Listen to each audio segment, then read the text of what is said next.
For the latest in strategic affairs, subscribe to our YouTube channel. Click the bell icon for updates.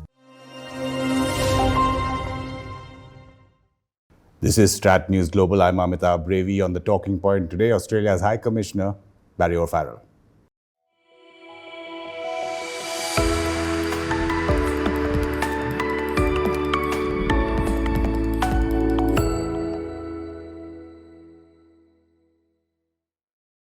Hi, Commissioner. Thanks so much for giving us time. The last time we talked was about a year ago. It was online, lockdown. So much has changed. So much has changed here. So much has changed in Australia. You have a new government. Prime Minister Albanese's literally first engagement was taking a flight for the Quad in person in Tokyo. Deputy Prime Minister, Defence Minister has been here for a 4-day visit. But as the Minister said, Australia's worldview has India at the center of it. That's something that hasn't changed. In fact, it's become more solidified. It's a great sign. So we know that in democracies, governments can and do change. The worry with partners is whether that means a change in the relationship. And I don't think I could have asked for a better first visit to India than the Deputy Prime Minister, who is also our Defence Minister. His message was that Australia continues to be a steadfast and ambitious partner with India, not just bilaterally, but of course across the Indo-Pacific. The Minister also acknowledged that one of the other commonalities between India and Australia is that China is one of the biggest trading, if not the biggest trading partner, and one of the biggest security concerns as well. And that's what we're both grappling with. It's also what other countries in the region are dealing with, and it's part and parcel of our shared vision for an open, resilient and prosperous Indo-Pacific. Issues that we're cooperating on and issues that, of course, through the Quad, we're working practically to deliver constructive outcomes. Australia's relationship with China is clearly troubled. We've been concerned about Chinese tactics in a number and actions in a number of areas, including with our bilateral trade. But Australia, as with any other country, would like to have a relationship with China that respects both countries' interests and sovereignty, that respects international rule of law, and that allows for growth. We will always approach China on that basis, but we will not surrender our national sovereignty in the process of trying to mend relationships with China. And both from you yourself have many times before, and all the ministers, whether this government to the prime ministers of both governments in Australia, have always stood behind India in what's happened vis-a-vis China on the LSE. So Australia recognises the threat that China has posed to India. We have stood beside and stood up for Indian sovereignty from the time of the 2020 Galwan Valley incident, and we continue to be steadfast in our support for India. India is clearly important to us because we both live in the same neighbourhood. India is clearly the natural leader of the Indo-Pacific region, and we want to work with India in a constructive way across defence, across economics, across diplomacy, to deliver that vision that we both have of the Indo-Pacific being free of coercion, being prosperous, being resilient and being open to all. You mentioned the various pillars between India and Australia, and defence is one of the major ones. And now after this visit, very interesting that from Goa, he flew a P-8I to Delhi. He's gone to Goa shipyard as well. On the defence front, could you tell us what progress has there been? Well, the trip on the Maritime Patrol P-8 aircraft was his highlight of the visit. I was fortunate enough to be on the aircraft as well. It's an extraordinary piece of equipment. And of course, both of our countries continue to undertake a maritime patrol role across parts of the Indo-Pacific. But the defence relationship has grown rapidly. At the visit last week, we managed to accelerate the introduction of the General Rawat Junior Officer Defence Exchange Program. We have revived the Joint Working Group on Defence Material and Research Cooperation, and we're continuing to look towards more complex and frequent engagements between our forces. Clearly we've been back in Exercise Malabar for a number of years. We're keen to do more with India, and part of the visit, Minister Marles extended an invitation through the Defence Minister of India for Indian forces to participate in Australia's largest exercising Talisman Sabre. So we're hoping that we'll continue to see increasing engagement between our forces, and the importance of that is that more cooperation means that we develop habits of cooperation, we develop a familiarity with each other's system, which enables us, whether in times of humanitarian disasters or elsewhere, to better cooperate together. You mentioned the joint working group, which will be meeting, I presume, later this year. In terms of cooperation of technical know-how or technology, he went to the Goa shipyard and saw a lot of what we have in terms of capacity, shipbuilding. Is there anything that India and Australia are looking in terms of collaborating on technology in the defence sector? Well, firstly, we're tackling both through defence but also more generally the issue that cyber technologies, critical and emerging technologies, whilst they can and will be a power for good in the world, also have the capacity to be a power for coercion, misinformation, and other terrible threats to nations around the world. So at both a defence level and also a national level, we're cooperating to try and put in place an international system that ensures that those technologies are used for good. To that extent, Australia is establishing a centre of excellence for critical and emerging technologies in Bengaluru, where we'll work with business and Indian government to try and get those things right. So, across the board, there's practical cooperation. We're excited by the defence industries in India, because by and large Australia is a purchaser of defence equipment. So there's two reasons why we're excited, not just because of the quality of some of the material and products that the Minister saw during his visit in Goa, but of course the more competition there is in the world, the better and sharper the price will be that we ultimately have to pay. So I think this is a win-win for us all. The Minister also accepted during the talks with Rajnath Singh an invitation for Australian defence officials to visit the two defence corridors in UP and in Tamil Nadu. The Minister also mentioned about the defence agreements in terms of access to bases or facilities. We already have a reciprocal logistics agreement. What are we looking forward in terms of ramping up that? We continue to operationalise the mutual logistics support agreement that was signed in June of 2020. And I think it's just a natural progression that, as we're saying in relation to our military exercises, the more complex we can make them, the more we form habits of cooperation. When a crisis emerges, we can respond better. And of course, it's timely to remind that the Quad was formed off the back of the tsunami. It was the coming together of those four countries.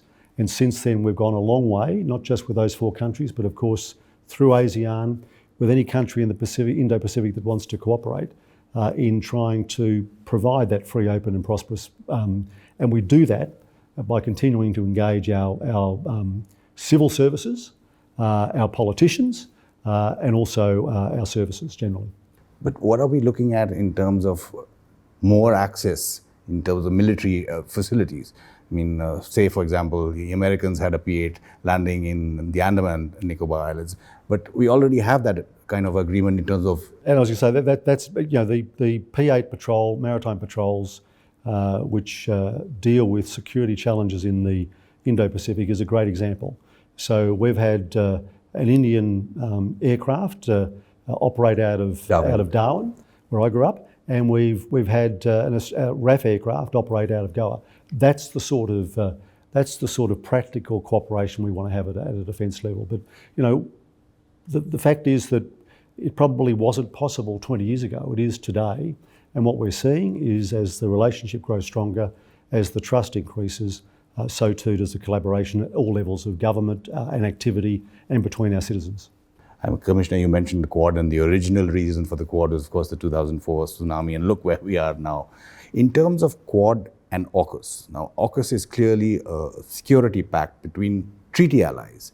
Quad is a much broader organization, maybe not so formalized. What is Australia's view of the Quad in terms of its juxtaposition with the AUKUS? Do they kind of do the same kind of thing? Does there need to be institutionalization in the Quad of the security dimension of it? Well, two things about that. Firstly, when you boil it down, AUKUS is not a security pact. It's not a new partnership. It is a technology transfer. It is a device through which Australia is gaining access for nuclear-powered, conventionally armed submarines to increase our defence capability to match our assessment of the strategic outlook for our region. Pure and simple, nothing more than that. And of course, as I've argued before, anything Australia does to increase its defence capabilities, both defensive and offensive, is good for the Indo-Pacific because it's all about dealing with those threats that will come forward.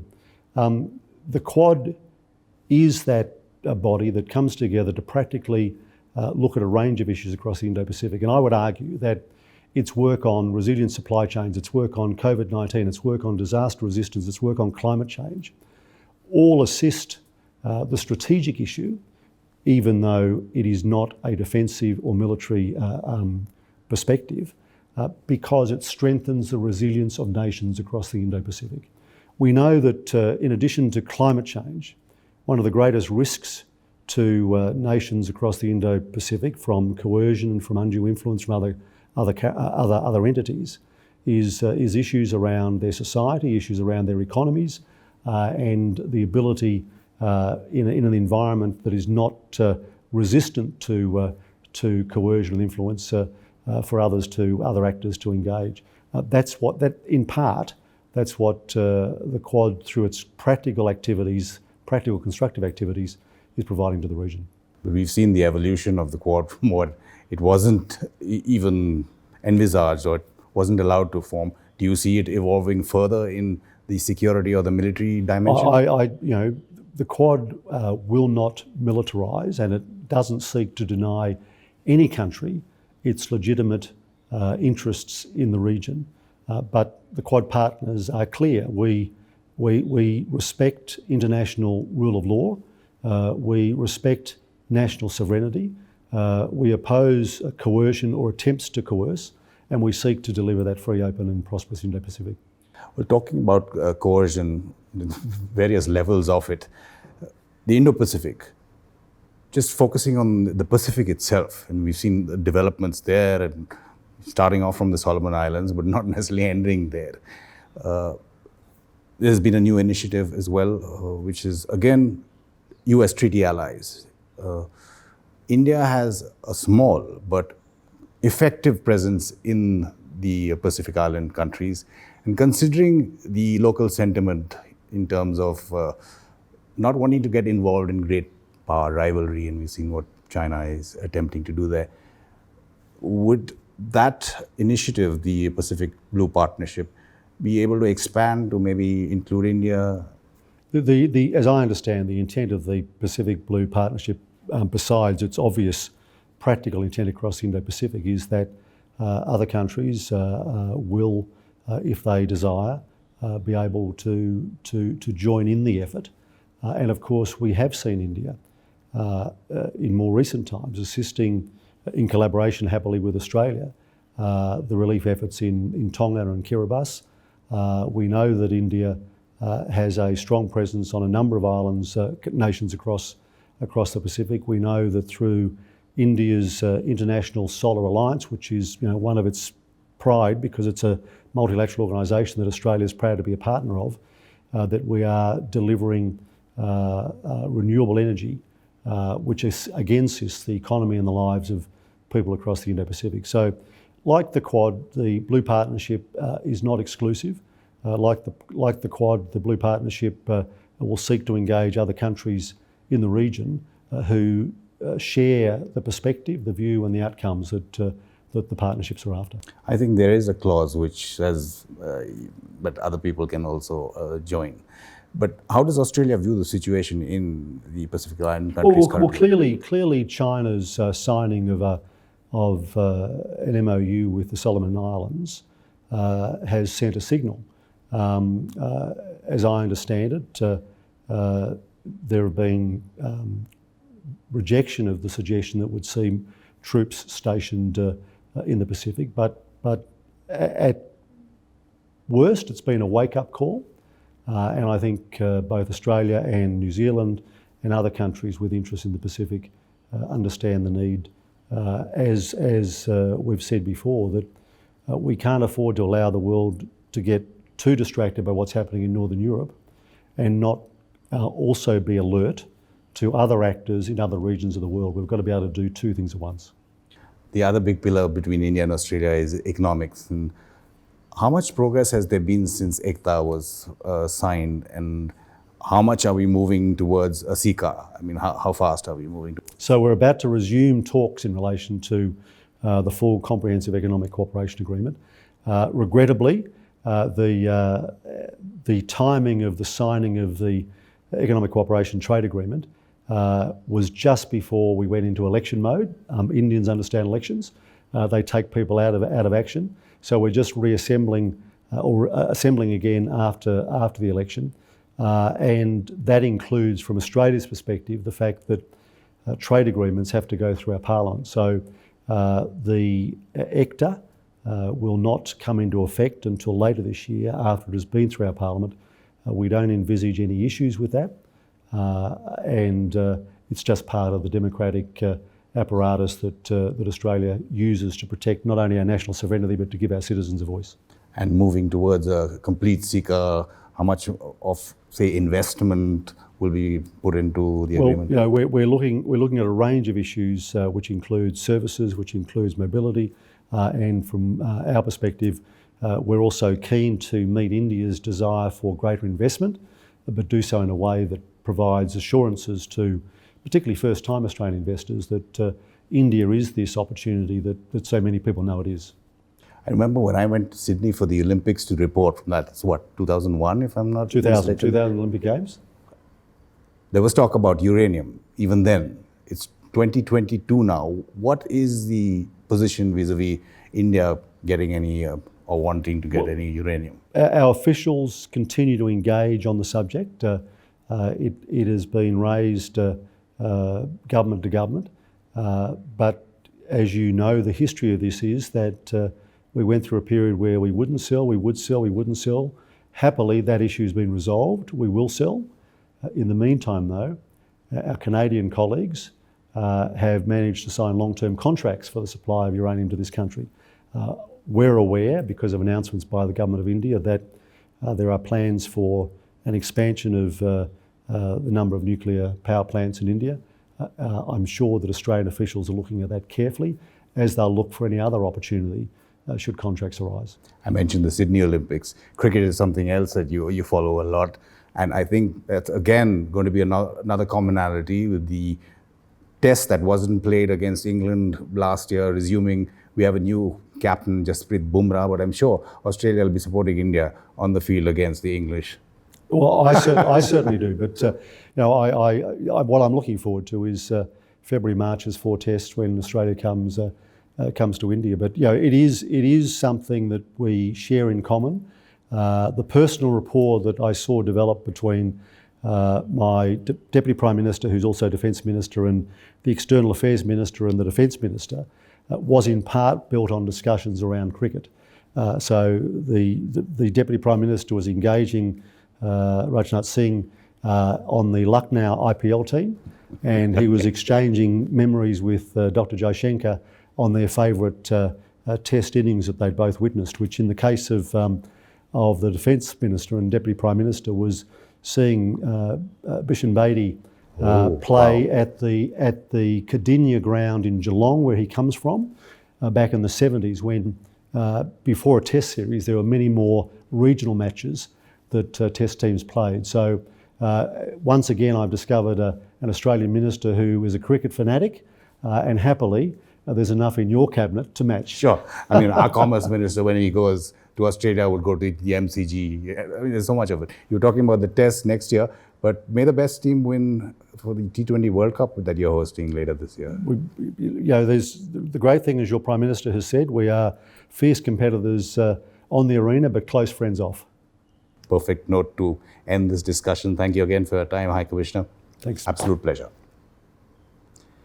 And do send in your feedback about this interview, about India-Australia ties and relations, or larger geopolitical issues that you want to bring up. You can always put your comments in the YouTube chat box. This is The Talking Point on StratNews Global. I'm Amitabh Revi.